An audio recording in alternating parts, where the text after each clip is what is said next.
Hi guys, so nandito na ako ngayon sa harapan ng Shangri-La Hotel Shenzhen. Ayan guys. So nag-aantay ako ng aking masasakyan dito na Uber. And doon yung port, doon sa orange na yon. Doon ako lumabas. Tapos naglakad lang ako sa underground, pababa, ganyan sa baba. So nakarating ako dito, lumabas ako dyan. And then tignan nyo, traffic ngayon. Ewan ko kung bakit ang daming tao ngayong araw na to, napaka-hot. Sobrang init dito. Kung sa Hong Kong is 33, siguro dito is kulang pa lang na 40. 40 ang degrees Celsius na yun. At saka si sir ay hindi pa niya nababasa yung aking message. Guys, one tickled ano ba yan? One tickled daw. So inaantay ko yung reply ni bossing ko guys. Sobrang init. Bakit kaya sumasakit yung aking sikmura? Parang naninigas yung aking sikmura.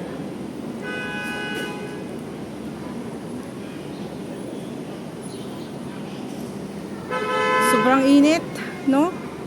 Ayan. So habang nag-aantay tayo ng message ni sir,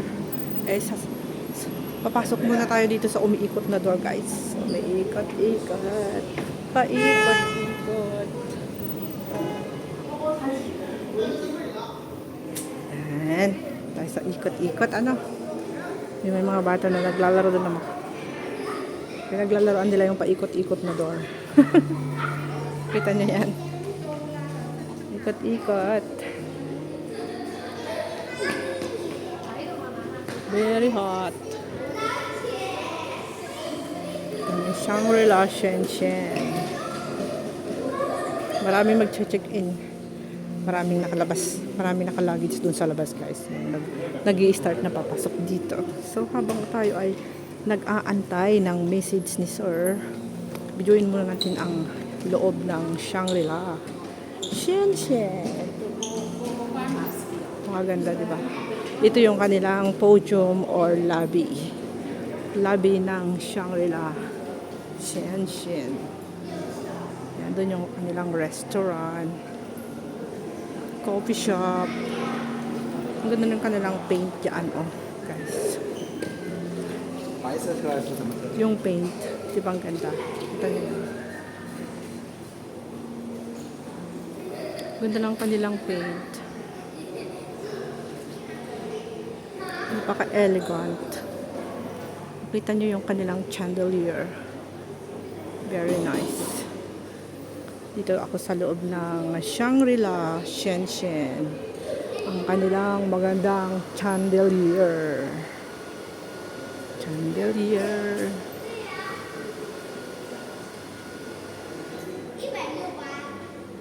Tsaka kanilang fresh na flowers.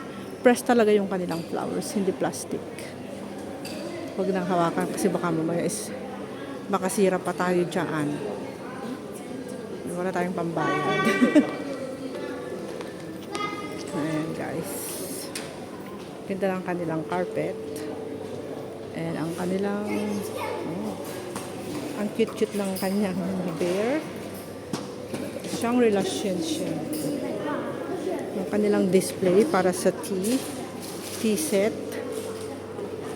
Ayan, coffee shop again here.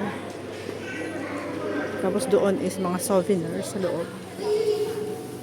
Souvenirs, mga mga stone, mga ewan ko dyan. Ayan yung mga nagmamahalang mga mamahaling stone guys. Look at that. Look at that.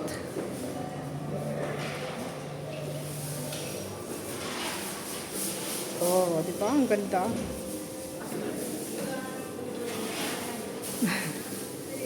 Ang cute. Yan, coffee shop. Gusto nyo uminom ng kape. Ayan. Americano guys. May Americano, cappuccino, latte. Yan yung choices nila. Alright. So nagpalamig lang ako dito guys habang wala pa yung Uber ko. Bakit wala pa yung Uber ko? Andyan na si robot, naglilinis na siya. Sabi ni sir, I message him, pero minessage ko na siya, wala pa rin. Tingnan nyo si robot, naglilinis na siya. Si robot is vacuuming the floor.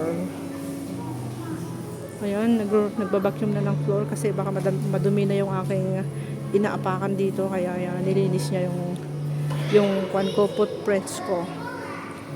Yung aking shoe print.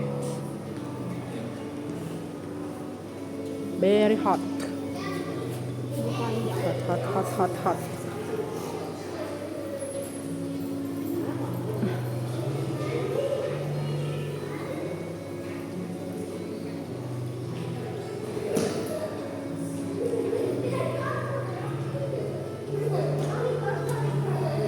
Tagal naman ng aking bus. Ang aking Uber, grabe naman si sir, bakit ba ako pinapapunta-punta dito is, di pa na ako tinawagan ng ano. Tingnan nyo naman yung kanilang chandelier dito sa kanilang podium. Ay, at yun na yung kanilang counter. Ang kanilang information.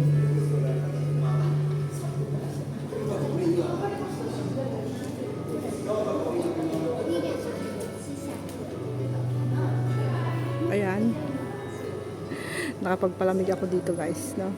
Libre eh. Libre palamig dito sa Shangri-La. Ang ganda pa ng kanilang ano. Magulo yung aking video. Tagal naman ni sir. Tawagin ko na lang kaya si Ma'am Esther para sa ganun eh mas mabilis. Pero yung bossing ko pag lumabas yun, busy yun, nagda-drive siguro. Kaya mag-antay-antay muna tayo.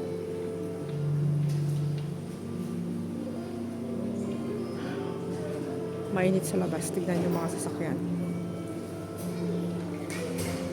Doon.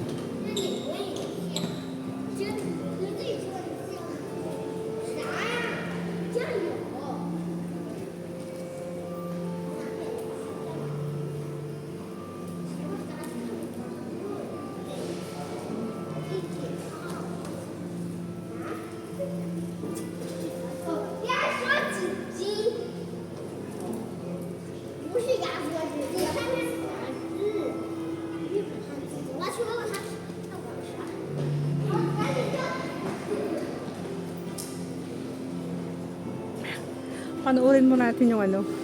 Panoorin muna natin yung kanilang magandang door na pinaglalaroan ng mga bata.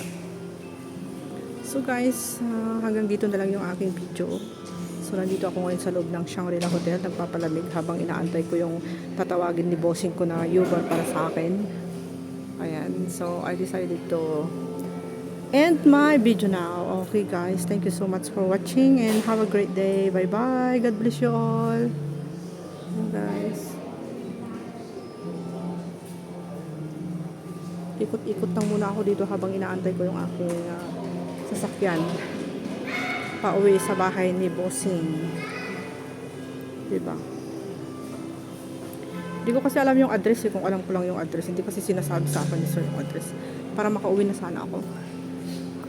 Hindi ko na siya aantayin, no? Oh guys, bye bye. Ingat po kayong lahat dyan. Parang sumasakit kasi yung tiyan ko eh. Parang sumasakit yung sikmura ko. Ewan ko, ang init naman. Nabigla siguro sa init. Hindi naman ako kumain ng malamig. Diba? Ay, ibig sabihin, nabigla sa init yung tiyan ko. Bye guys! Thank you! Ingat kayo!